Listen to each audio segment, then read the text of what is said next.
Welcome, Miss Pint-Sized Giant Kristina Bertels. Not Hello, Mr. Bertles, Lee. Ber Yeah, it's Bertels. Don't listen, and you already hit the record button. It's Bertels. Bertels. So anyone, for those of you guys that are coming to convention, you will definitely see her there. So not only will you be looking probably on a downward slope when you see her, but in a lot of ways you're actually going to look up to her too. So it's just truly incredible. So what's up, Chris, Tina? What's up? How's everybody doing? So you came in from a busy day, right? Like I asked you to do this, and you're like, I'm actually doing a back to back. You just got done with a presentation, and then Mhm. before that, you did a new agent orientation, I think. Yes. Yeah. So, Yeah. wow. Thank you for coming in and gracing us with your presence. So, tell us about your journey. Like, I want to know a little bit more because, a lot of people know you as the introvert hmm and you don't seem like an introvert to me now. Like I just don't see it anymore. hmm But you wear that label proudly because, at the core of it, you are. And even in your social media posts, like I saw that one video about you and your husband. You're like, yo, check it out. This is me being an introvert, and here's my husband being an extrovert. There he is, getting to know a bunch of neighbors. You're like, what the hell is he doing, yo?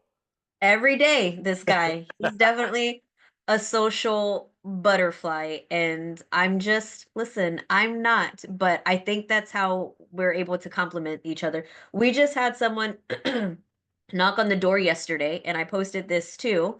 Someone knocked on the door and I'm sitting right here and he's not home, but I texted him, "Who's at the door?" Like I wasn't answering it either way, but I had to ask him because he could look on the ring camera. So he's very much the social butterfly, and I am very much, I'm just gonna be right in here. Yeah, I'm okay. yeah. How many of you guys can relate with that? Like the right in here. I'm sure a lot of everybody. Like you see how many people wrote introvert on their label. So how did you do it? Like how do you go? From the story that I know of you, and you've grown a lot since. Is Mhm. you come from the airline industry, right? If I'm right, Yes. Southwest or American Airlines, I can't remember. Southwest. Okay, so you were with Southwest and you were pregnant and Mhm. and you wanted maternity leave. Right. So I worked for Southwest for almost 10 years. And listen, the whole reason I got the job was because my mama wanted to fly for free. And So my you two actually didn't even do it for yourself. Like you wanted no, to do it for the perks for your mom, my while yeah, because making money, of course. yes. Yeah. So my mom had actually had my two old I'm the youngest of three. I have two older brothers. They did not pass. They did not get hired. So she was like, "This is my last chance." So I got hired. And so I remember telling her, I'll be here for 5 years, but then that's it. But because I'm a creature of habit, I don't really necessarily like a whole lot of change. 5 years turned into nine and a half, almost 10 years. So yes, I had my son. I did get maternity leave. Um, I had TMI, I had a C-section, right? So I got my maternity leave, but I also suffered from postpartum depression. And I know if like there's any mamas, you can probably relate to that because let's be honest, having a baby and doing that whole thing, like nobody truly prepares you for it. So I experienced postpartum depression. It was when I requested personal leave that that was denied. So I had my maternity leave, and I remember thinking like there's no way that I can go back to work in the state that I was in. And so I asked for personal leave, and they just said that what I was asking for, like the reason I was asking for it didn't meet their criteria, because I don't know if it's changed, but at that time like Southwest didn't have family leave or anything like that. It was called personal, and it was for, I can't even remember, but postpartum depression, return, like that didn't fit their criteria. And so I made the decision right then and there, like, all right, I'm gonna exit because what I didn't want was to have to put my son into daycare and do all of the extra things just so I can go to work, make the paycheck to pay the daycare. Yeah, that postpartum depression, what you're going through, maybe you can, because my girlfriend talked about that too, at one point. Maybe you can kind of like explain to me as a man to help me better understand what you go through, and for other people here, I mean, we have a lot of mothers here too, Mhm. and to kind of help that, relatability of what you went through with postpartum depression. Like, what does that feel like for you to be like, you know what, I need time away from work? Yeah, so I think there's different levels, like severity of postpartum. Um, I thankfully was not on the very severe side. Very severe is very, um, harmful to self or maybe even baby. So I wasn't that far, but I think just with having a baby, at that time, my husband was in the oil field without a schedule. And so nobody told me, how my body was going to change. Nobody told me like what, the first months of being a mom was going to be like. I breastfed. Nobody told me how isolated I was going to feel. Nobody told me that my husband was going to be gone a lot of the time. No, like there was just a whole lot of things. And then that also mixed in with some people will call it even like the baby blues, but I very much felt sad all of the time. I very much felt isolated a lot of the time. I very much missed my husband. That in itself, like him not being around, I felt like a married single mother. Yep. There was just like a lot of internal things that was going on, but then also a lot of external things that just didn't help the way I was feeling like within. And I've been in a state of depression before, so I saw it, right? It just felt a little bit different because now it's not just myself. I had a whole little human being that I'm responsible for, and I have to make sure that I'm A1, like I'm okay. So having the extra time to essentially, like, I wasn't prepared for Killian to be gone the amount of time that he was gone. So it was almost like a what the do I do, right? Was Trying that to normal for him to be gone? Like, how long would it be gone when he would go on his He would work be gone duties? for weeks to like months at a time. And for the oil field, it can be normal. How long were Or you doing that before having, after labor?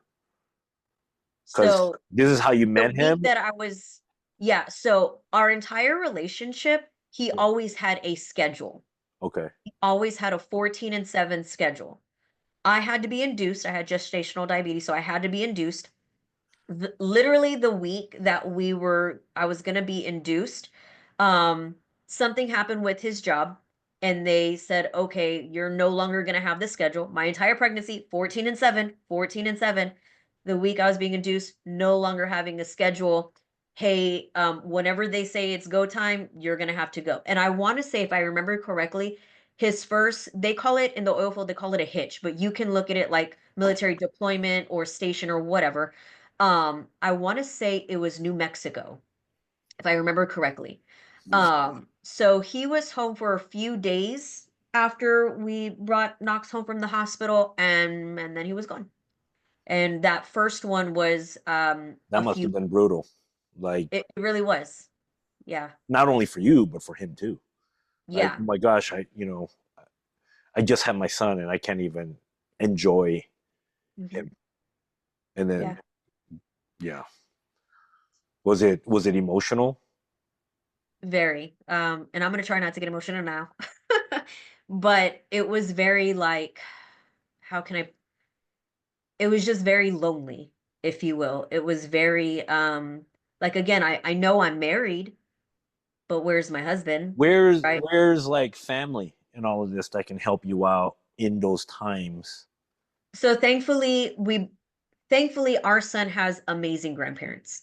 My dad has passed, but my mom is still very hands-on with him. And during that time, they helped where they could. So there were times where I felt very lonely that my mom would say, just come stay with us. But my mom also had a 9 to 5. My Yeah, dad also ran his business. sure. I didn't become open to receiving help from my in-laws, um, quite honestly, for a little while. I was more comfortable with my family. Okay. So there were times where I would go stay a couple of nights with my mom. But then there were some times where I didn't really want to leave my house. So me and Knox would just, stay at home and I would just be there, right? So they did help where they could. Um, I remember being at my mom's one time and I was carrying Knox and my brother and my niece came in and I don't quite remember what they said, but I literally just had a breakdown. I had a breakdown and my brother hugged me and he was like, "Go take a shower. I'm gonna hold Knox. Like just have some minutes to yourself." And I felt like in pieces because of just everything that was, going on within just I was still kind of like a newlywed. We hadn't we had just had like our 1 year anniversary, I think, because Knox was born in April and we were married in May. Um, so it was just all very emotional. It was a very emotional time. So how? Okay, he's gone. You just have the baby, Mhm. and you're realizing all of these things. When is it time to go back to work? And then you go to Southwest and like, you know what? I need more time. They're like, no. So here's the thing. I had my maternity leave when they denied me because this happened not just during the maternity leave. It was, you know, continuous. When people say that you don't pay to work, something that I don't mention very often is that I literally paid other employees to take my shifts because they did Southwest denied my personal leave. And sometimes other agents, because I worked in the call center, agents would charge anywhere from $8. I was charged at one point like $15. Hey, you want me to take your shift? I need $15 an hour for me to take it. I used up everything, like all my vacation time. I was a stickler for my schedule, so I never took like sick days. I never did like I sent a founder one time a picture of this little booklet, and I would literally count my minutes because we were only given like 20 minutes off the phone to go to the restroom, drink water, whatever. And I was like, I'm so glad I don't have to do that no more. So throughout the time, like the time where I hadn't quite yet met evolution, I was paying people to cover my shifts so that way I wouldn't have to go to work. Southwest Wow. didn't approve it. Let me just take care of it myself. So that was kind of all happening within that time frame. So now you're like in the negative because now you're losing money for people to take your shifts because you're paying people. And you I know most new parents would rather not send their children to daycare. They would Mhm. rather nurture their kids on their own, right? And so that is a situation that you'd be stuck doing if you stayed with Southwest because eventually you're like, okay, well, I can't just keep paying Right. people to take my shift. Now I have to go to work, but that also means you have to separate from Knox to make a living without a husband being around. So it's like, wow, you're stuck between a rock and a hard place emotionally. Yeah. So And what that's was the what I last didn't. straw where you're like, all right, I can't do it?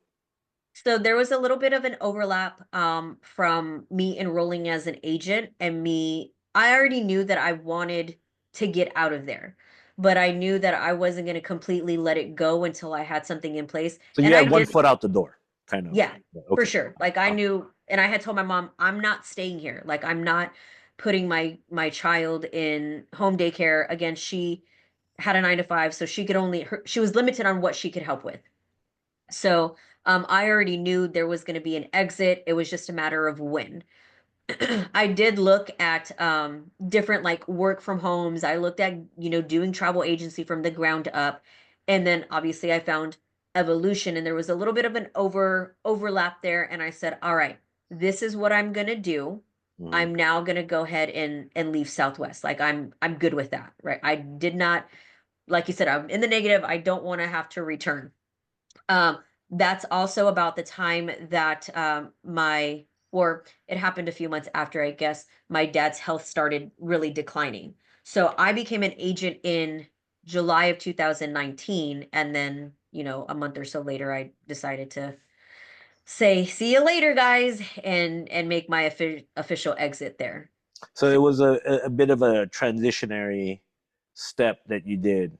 But tell me about, and I think a lot of people would be interested in like making that decision to say, okay, I'm going to put more money into this thing because this is something I feel like I can do. Mhm. One, how did you find evolution? And two, who did the presentation?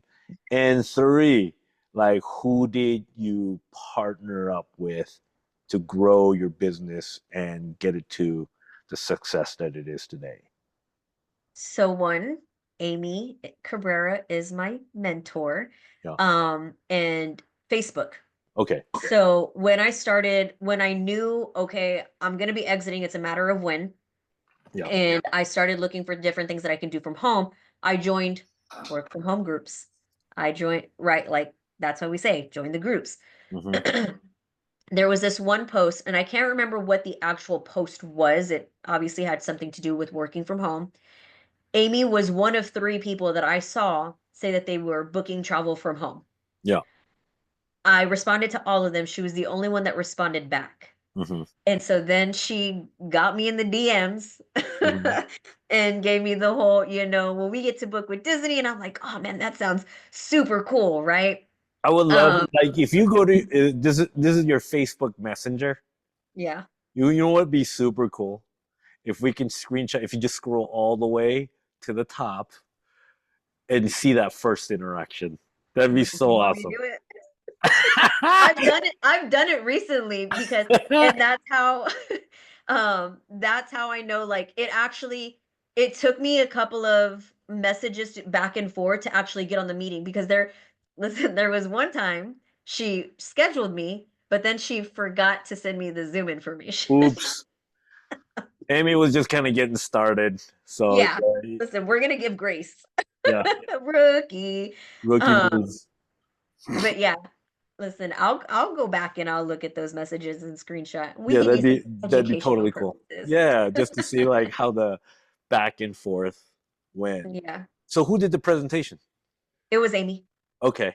So Thankfully, I did not have to sit on a 3-hour recording of Charles Lee in a blue no. tank.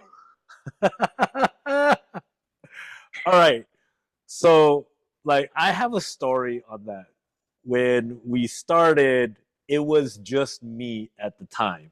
And I was used to doing presentations like literally one on one, 6 to 8 a day, just to kind of catch everybody up where this recording talk comes in from.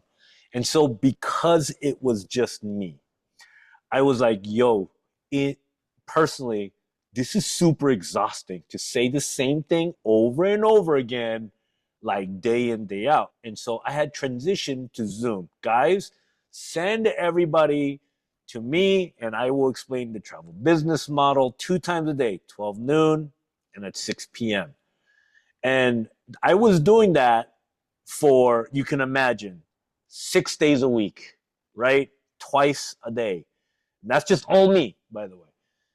And so I thought, you know what? I can actually, Zoom is cool because you can record yourself. And what I did was I figured it out. This is what I'm going to do. I'm going to record my entire presentation, right? And then I will jump in during Q&A. And so what I did was I would come in live like this on Zoom and I would introduce myself. Hi, my name is Charles Lee. I'm going to explain the travel business model. And what I would say, and this is, you guys are going to get a hoot out of this. I would say, all right, listen, I'm going to turn off the camera because, I would rather not focus on myself. I really want to focus on the information. And so in the moment I turn off my camera, I would very sneakily slide into recording and then I would hit the play button, and then I would quietly get out of the room, close the door, get my son. All right, it's basketball time. And I had the presentation timed to where I know exactly what I'm supposed to get back in for the Q&A. And so that's pretty much the way I did it, and then nobody would know. Like I would come in, all right, it's time for like questions and answers. Please give me any questions that you have. And it would just kind of like be on that routine until finally, I believe one of my agents finally caught on like, how is Charles keeping the same energy every single time? Like, how does he do it? And I think there was one time I overlapped a click where like the recording was talking and I left the camera on for a second and my mouth wasn't moving, and that was it. Everybody knew, like, yo, what? Busted. Charles is record. This is a recording the whole time. So anyway, it is what it is. But hey, you gotta work smart too, because at the time it was just me, and then shortly after, um, Amy stepped up in a big way. Said, I would love to learn how to do presentations," and then here we go, right? Amy started doing it, and then more agents started doing it, and we started teaching other people, and then it became a true system of people doing presentations. Then Kristina Bertels jumped on it, so which is really cool. So for those of you guys, whenever you hear Charles in his recordings, there you have it. You know the whole story. So there's that. Listen, I was just amazed at the same shirt every time. I was like, Nikki must be washing that thing after every Zoom. The same shirt every time. That's hilarious. Okay, so you jumped on Amy Cabrera's presentation. I Mhm. like it.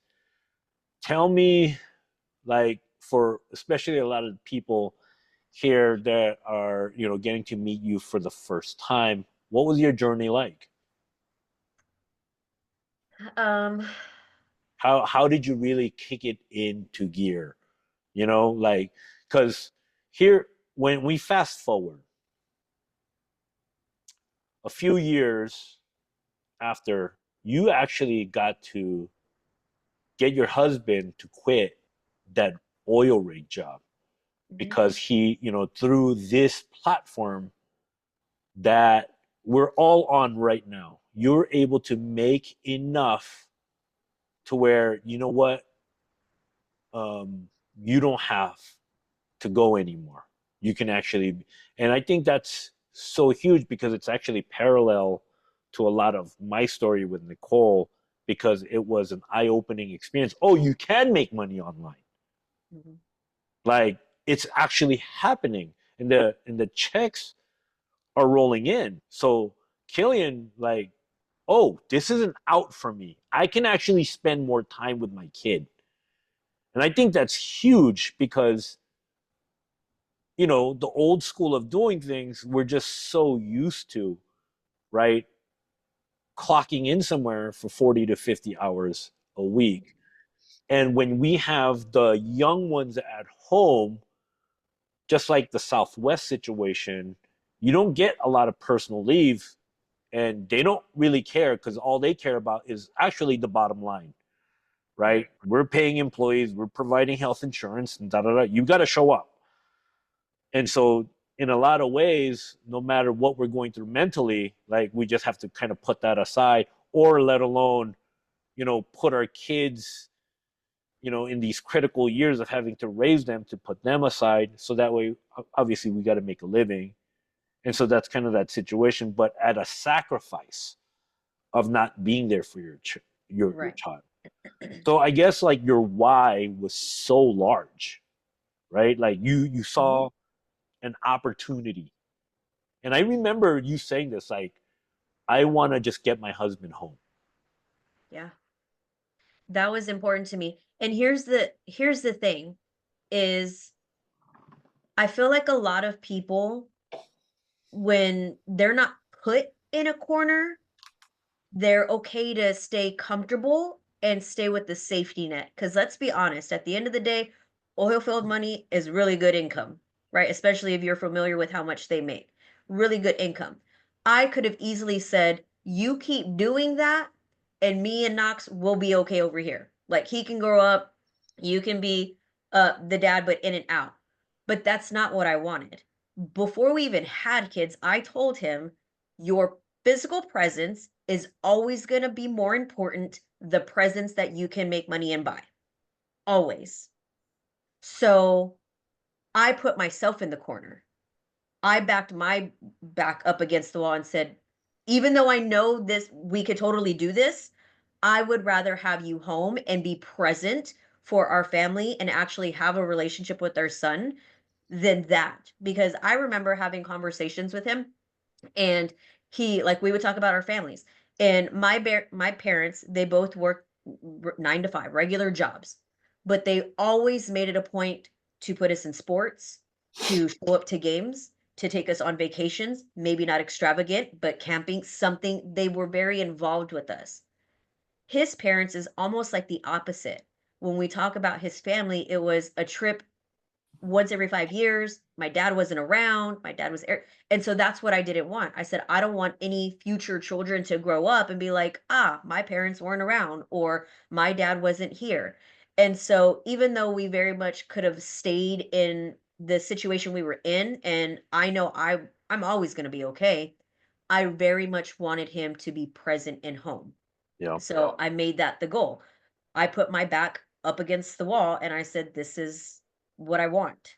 And listen, I like to get what I want. So there's that.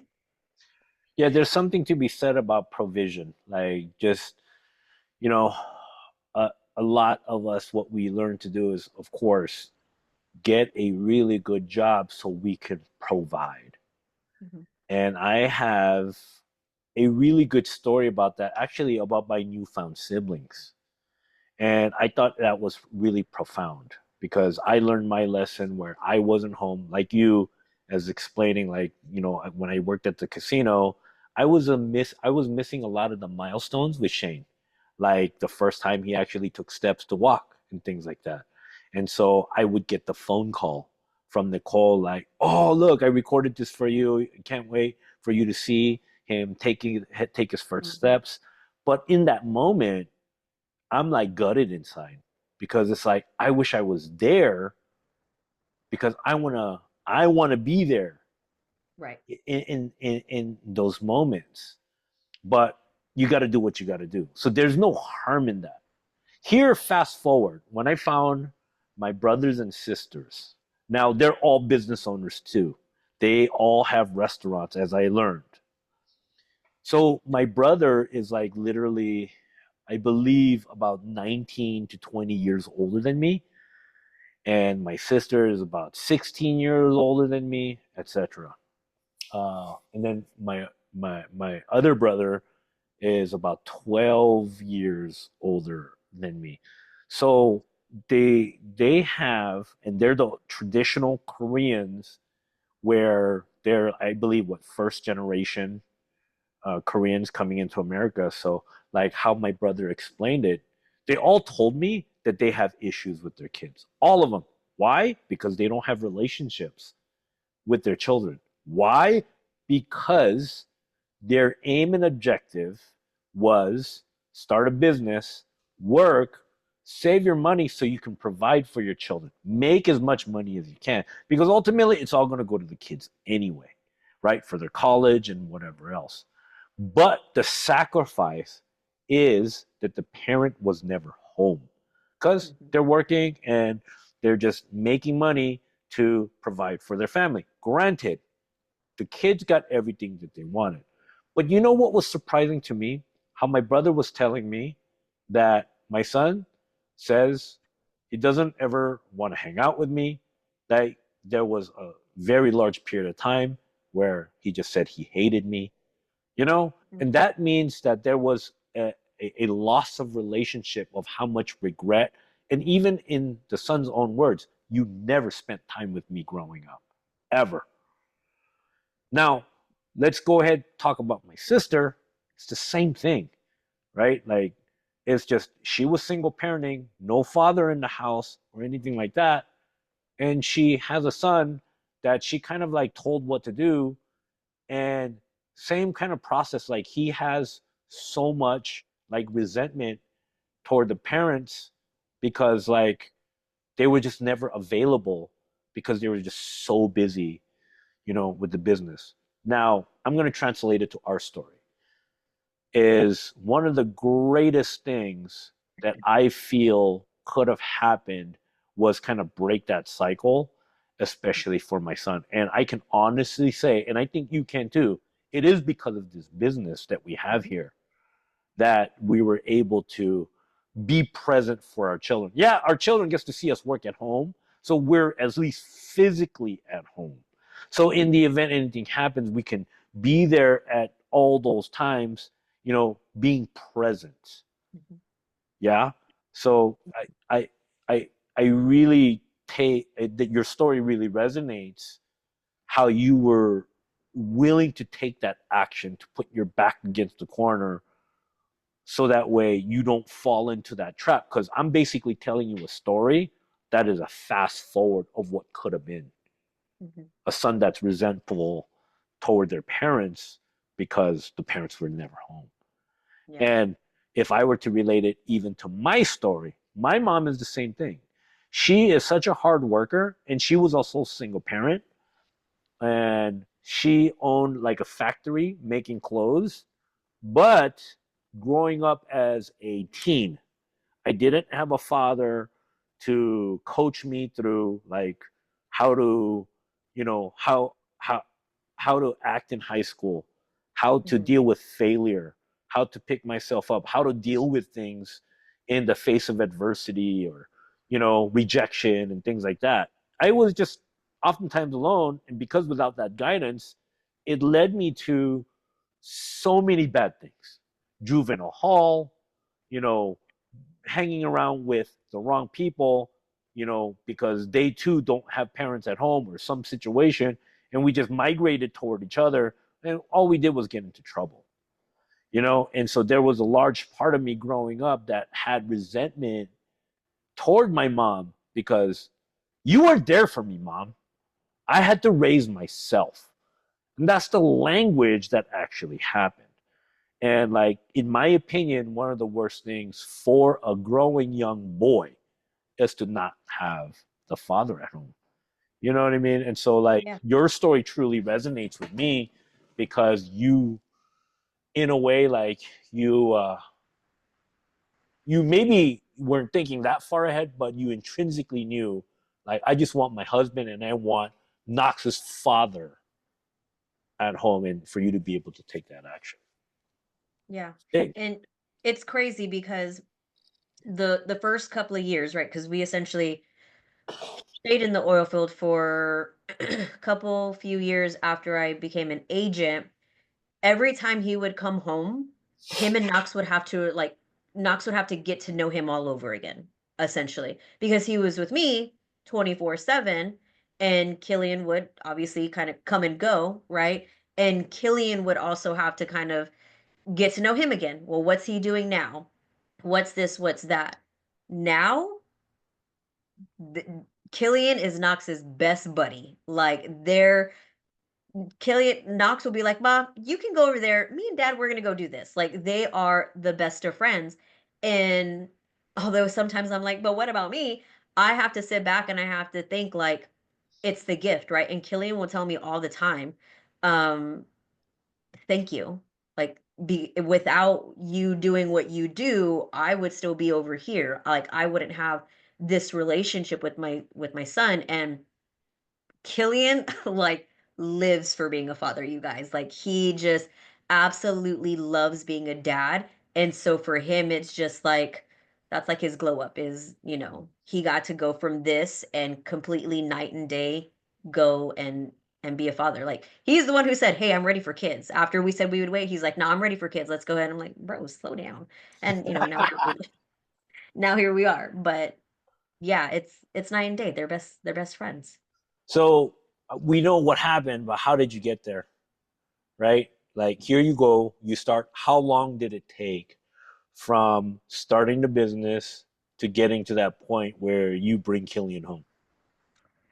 I want to say if I remember correctly, it was about 2.5 years. So when I first started, um, I remember I enrolled and Amy did send me a screenshot, I think, of our first messages.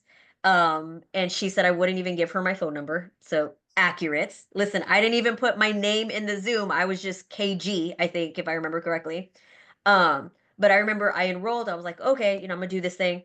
My son was so attached to me that I remember sitting in my dark bedroom with my flashlight like this, taking notes because I'm a note taker, okay, completing the PTA back then. So I remember doing that. I got on as many calls as I could. Um, I was one of the people that said, "Listen, I don't want a team build. Don't ask me to do that. I'm not going to do that. I simply want to book travel. I come from the did that whole spiel." I think I brought in my first business partner like on day 3 or 4 because when we say it happens organically, like it truly really does. Right? I was super excited that I was putting myself in a position where I was going to tell corporate, "See you later." Hmm. I'm now being able to stay home with my son, right? I quickly got onto the Disney training and the Carnival and the Princess. So I was simply sharing my excitement, and then that attracted, right? We know how that goes. That attracted people who, oh, well, I want to do it too. I want, okay. So um, I ran with it, and I just thought to myself, if this is going to happen regardless, then why not be intentional about it? Now, I will say the way my mindset is and how I look at things now, that's not how it really was back then. Like I didn't sit here and say, "Well, I'm going to be intentional." But I must have subconsciously said that, right? Because then I was like, "Okay, let's go with it." Um and then I just started making myself goals. Like I knew that there was executive, bronze and silver. I knew, okay, I gold, an extra $1,000. Yeah, I'd like that. All right, I'm not allergic to money. I'll go ahead and do that. And I just started implementing everything that, quite honestly, Amy did with me. Hmm. So when people just started, coming, like I was attracting them, whatever she did, I did. I just copy and pasted. And when I needed to ask questions, I did. Yeah. Um, and so I just I ran with it. I told myself, I'm going to just make the goal and I'm going to make sure I'm in a position to execute that. I operated off of a let's see what's going to happen when I achieve this. Mm. I didn't operate off of a, well, what if it doesn't happen? I just want to see what happens when it does. I Right. just want to see what happens when I hit executive and when I hit bronze and when I hit silver and when I hit gold and Yeah. when I like I operated off of that. I want to see the positive outcome. I didn't focus on, well, what if it doesn't work? And what if I don't? I saw Tommy say, I'm an urchin. I'm very much an urchin. I like details. But my heart must have knew like I didn't need to have all the details to guide somebody. I just knew where I could go to find some details and which direction I can point them in. And I was okay with that.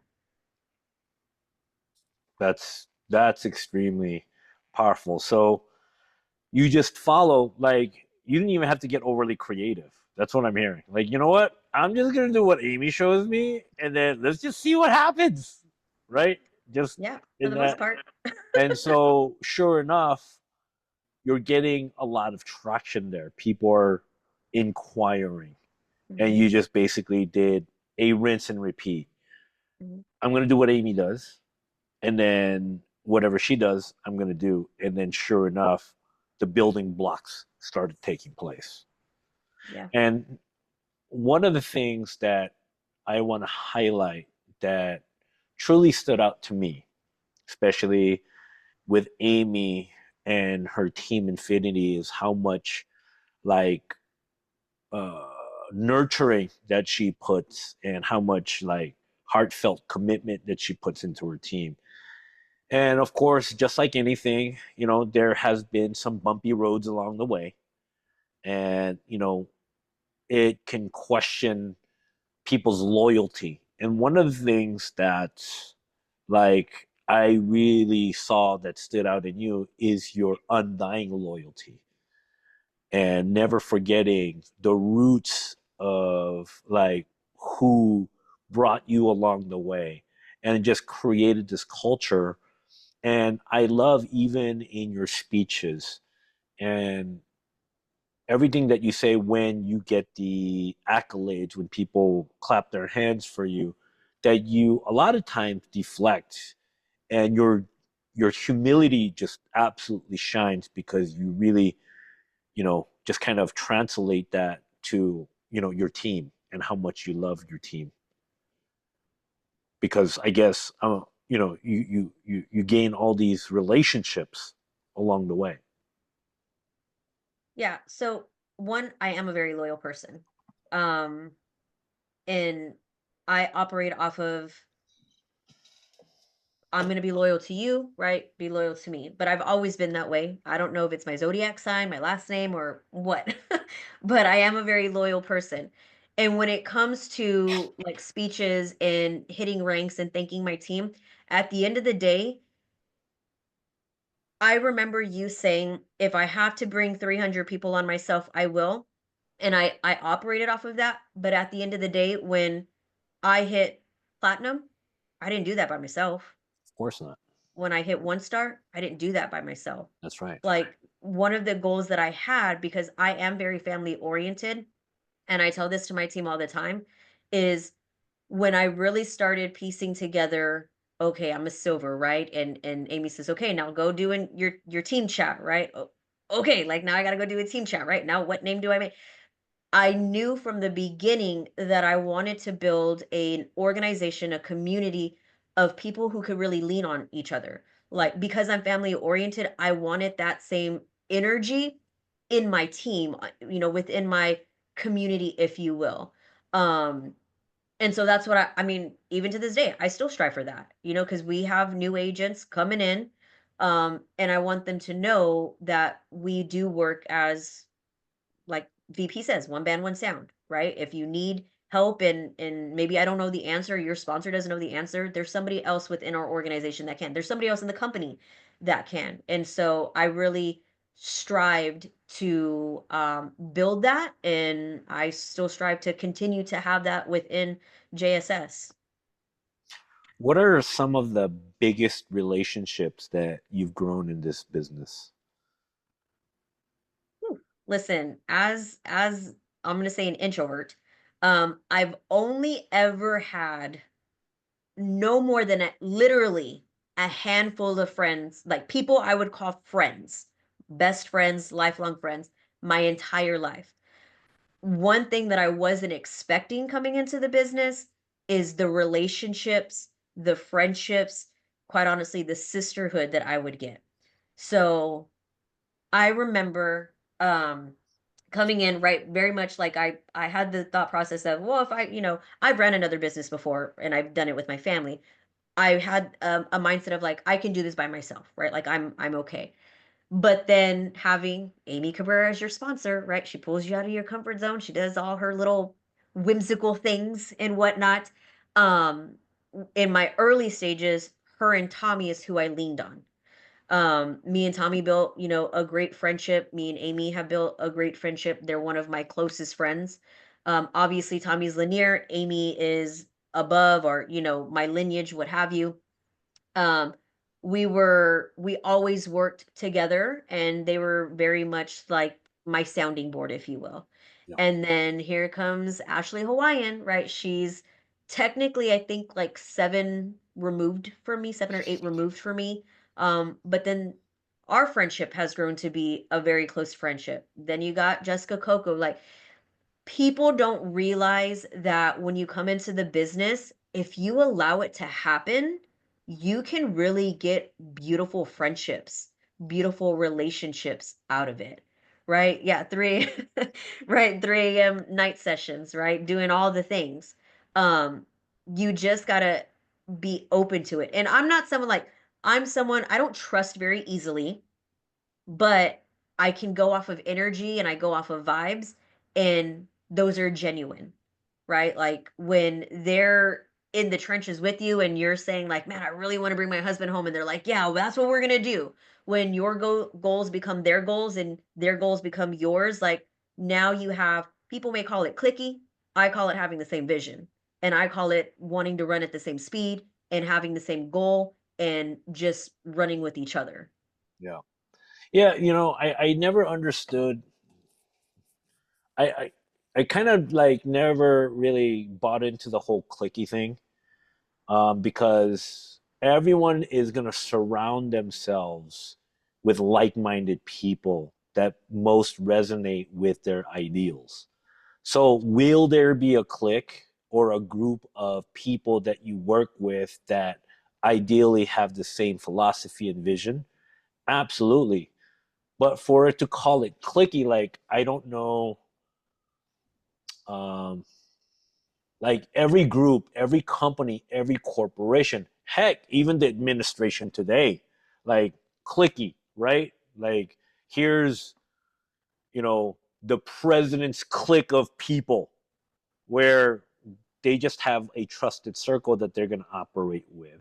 Like, even with, and I heard that even with you guys, Amy, Tommy, Kristina, and then, Ashley Halliwell, clicky. But really, is it? It's just a trusted circle that has been through the mud together, has been through the hardships together, has been through like just challenges together and to break through that, right? Hmm. Now, does that mean that they're excluding everyone else? Absolutely not. I feel everyone is welcome to the end of the circle, but we don't know you yet. Just, make your mark, like, make your presence known, you know, just instantly get to know us, earn our trust. This is just a natural kind of process that takes place, right? And Right. so when I hear, like, I'm not opposed to clickiness, because all it means is just a trusted circle of people that you know. It's like your board of directors. Think about, the founder and his founders council. Hmm. Not everybody, like, more than anyone is welcome to interact with the founder, but in time, with experiences, going through certain challenges, has people proven like they hold a value in his heart, and it's just something that doesn't happen overnight. It's just something that Right. happens. So, would you consider that a click? Well, yeah, there's nothing wrong with it, because this is, when I think of click, it's a trusted circle, Hmm. right? It's when, I guess I should say, when people are exclusionary, where they just like, at all costs, you're not welcome in the circle. Yeah, well, now that is kind of a bad thing, Right. like, or people are snooty about it, or people are just like, have their nose in the air, like, you don't belong in this circle, etc. Then I would totally understand. But I always respect, like, a circle of trust, because Right. if we don't have that, then what do we have? Again, then we're just doing it by ourselves again. You know what I mean? Hmm. So, yeah, I'm with that. Now, with your husband finally deciding, I'm going to quit my job, how did that? I think you kind of touched on that, but how was it for you? Like, wow, my husband is home. Because, now I'm going to be fair with you. Some people, like, yo, that's too much of you. Like, Well, too that's why I much. say I liked I him can't see enough. you every day. Like, that's just too much. Like, you go do something, honey. Like, it's just, how many of That's why you I guys? said I liked him enough to do it. Huh? I always tell people I liked him enough to have him home 24/7. Yeah. At least when I had finally made the decision to quit my job and do this business with Nicole, there was an acclimating period. We would bump heads so much, because we were used to working apart, Mhm. right? She had her own thing going, I had my own thing going, and we would both make a dual income to bring it home.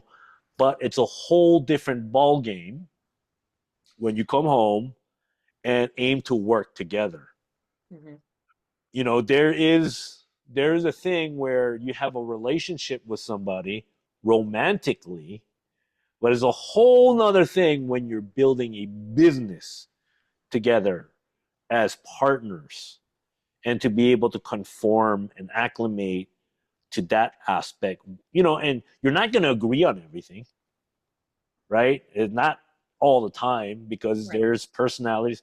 And I consider myself a very strong mental person, and I have a very hard time when people bark at me giving orders or whatever. And that's one of the reasons why I didn't want to stay in the casino business, because just corporate world's like that. Mhm. And then Nicole with the entrepreneurship mind, like she is also a very mentally sharp person. And so just putting us together created sometimes fireworks inside the house. And to be Yeah. able to understand each other and, work together in that way was some work. So how were you? Is Killian more like just an easygoing type? That's what I think of when I think of Amy Cabrera. Like when I think of her husband, Justin, dude, I love him.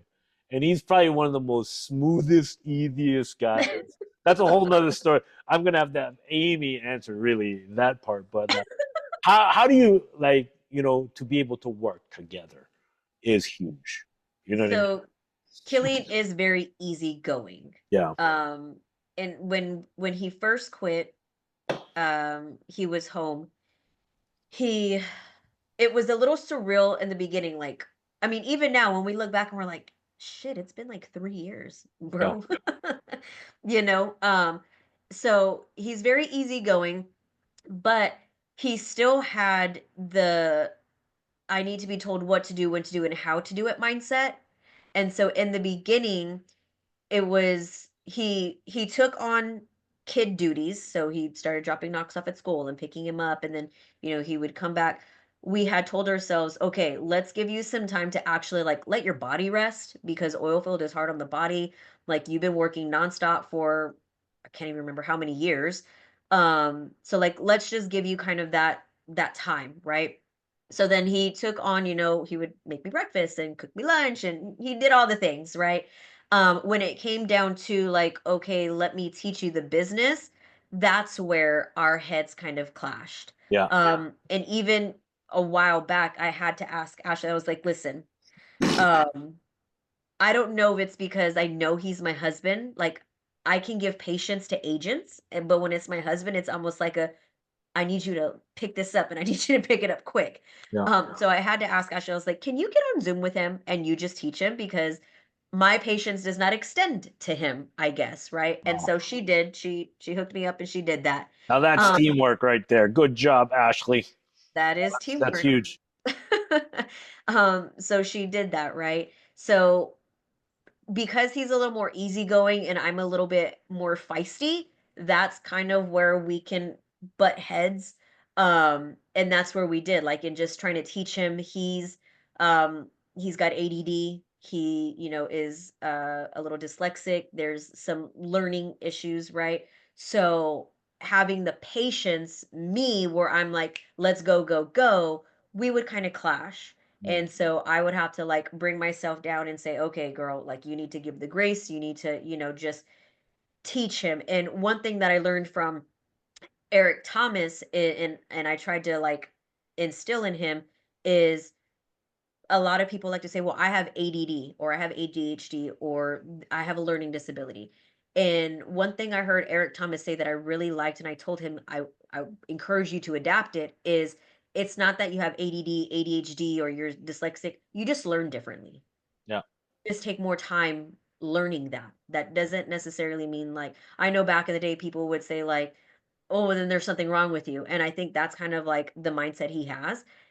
You don't let that hold you back, right? You learn differently and you learn at a different pace, and that's a-okay. And so he has, kind of embraced that a little bit, but that's where we would clash is or if I'm doing a presentation and he's like trying to get ice and before I moved in this spot, then I'd be like, oh, but things like that, but I do like him enough to have him around. Knox thinks that he's his best friend, but he doesn't know it. He's really my best friend. So take Oh, that. oh, Bye. that's so awesome. All right, so we're coming to the closing time of our power hour. I never want to like extend too long. So if anyone has any questions specifically for Christina, please go ahead put it in the chat line.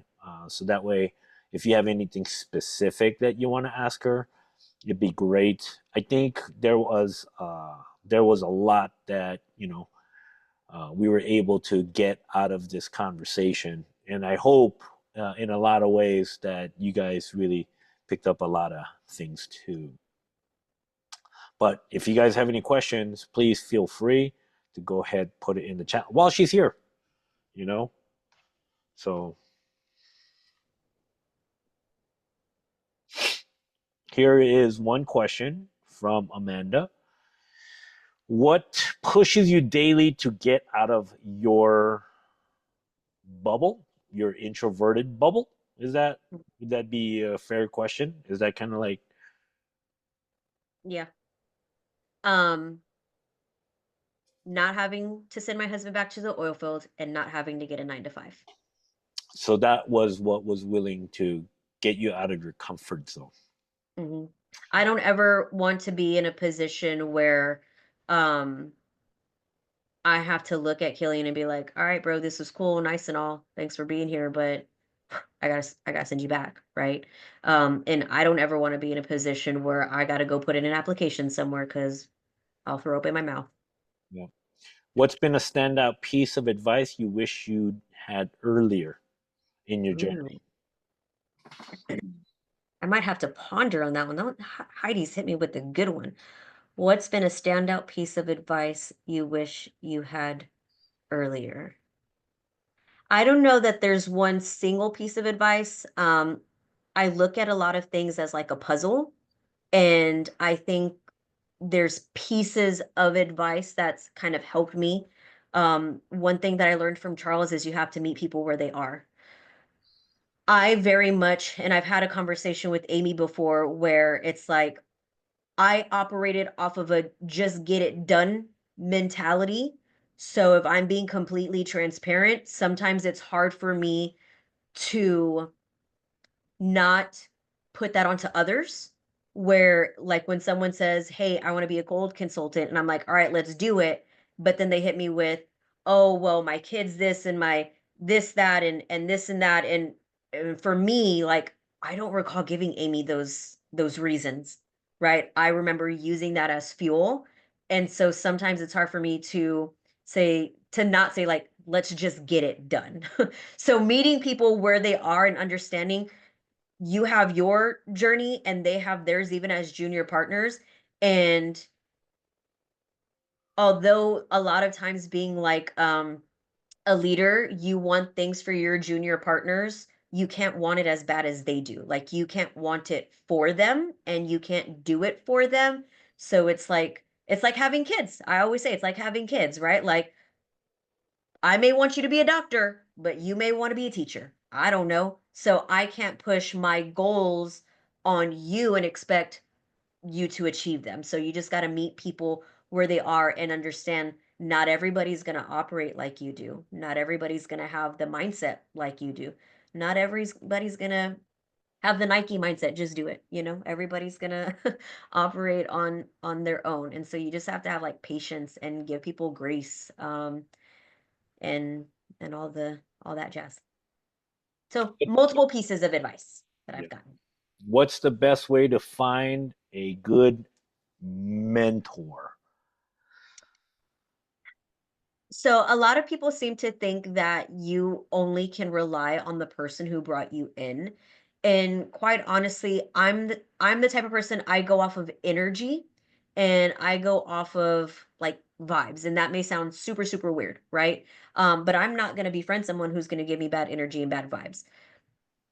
I like natural gravitation. A lot of agents want accountability partners, but what they don't realize is unless you naturally gravitate towards each other, accountability partners, my view on them is it's like matching up dating. You don't know if your goals are the same. You don't know if you like the same food. You don't know if you like the same shows, right? Like talking about dating. it may not stick. And so when you naturally gravitate to somebody, accountability partner or mentor, now you're in alignment. And when you're in alignment, magical things can happen. So I know like agents like, oh, I need an accountability partner. And sure, we can match you up with any Joe, right? But that doesn't mean it's going to propel you into the direction that you're going. So, Alexandria, I would take a look, right? Who has what you want? Look at your goals and who has what you want. If you are wanting to be a gold, you're wanting to be a platinum, follow the people who have achieved those things. If you're wanting to be the best, destination wedding planner, Coach Val is amazing. That's like her niche. What does she say? She specializes in love travel, right? You can have multiple mentors, not just one. I've learned from Charles and Nikki.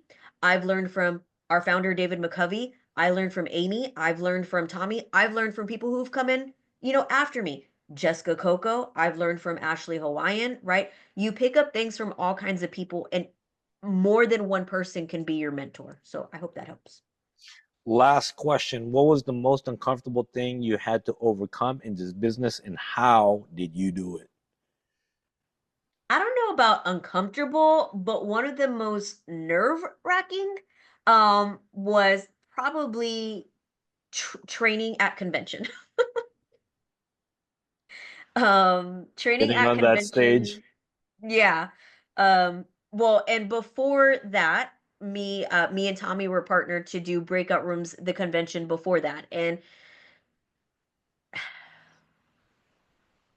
when I'm around evolution, I'm more of the I'll say ambivert, right? And that's the introvert extrovert.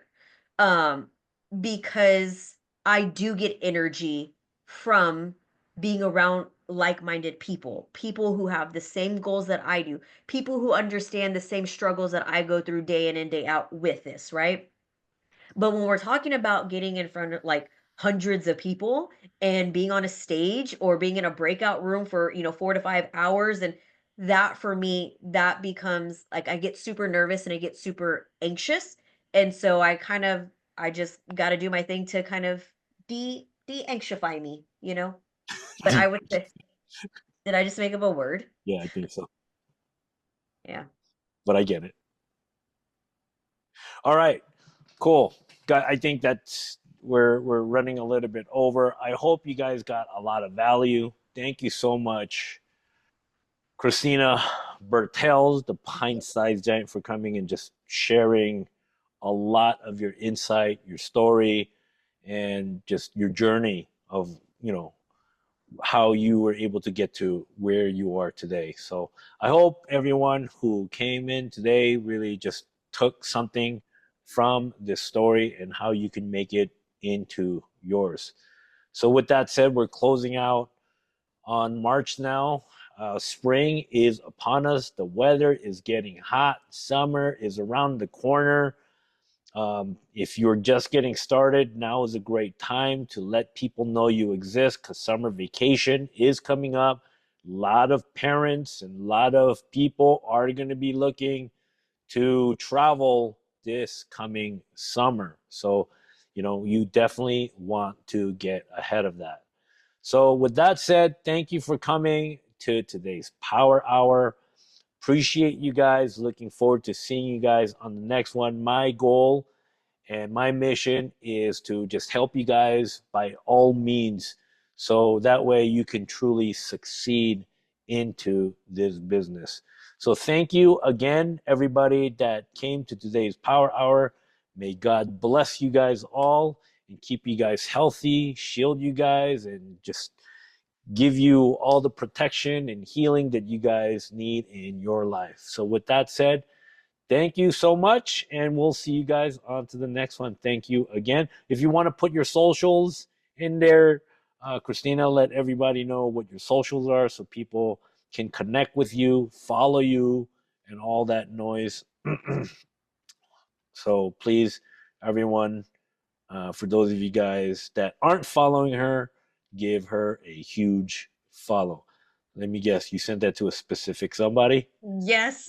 Everyone. Yeah, You saw me go like, oh, you're like, oh, I screwed that one up. yeah, here, let's see.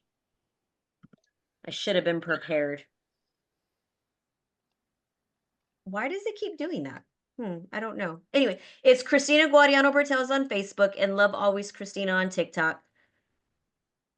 All I right. keep typing it in, but it keeps disappearing. Okay. Well, there you guys have it. Have a blessed week, and I'll see you guys in the next Power Hour. Thanks, Christina. See you guys Thanks, soon. Charles. Bye.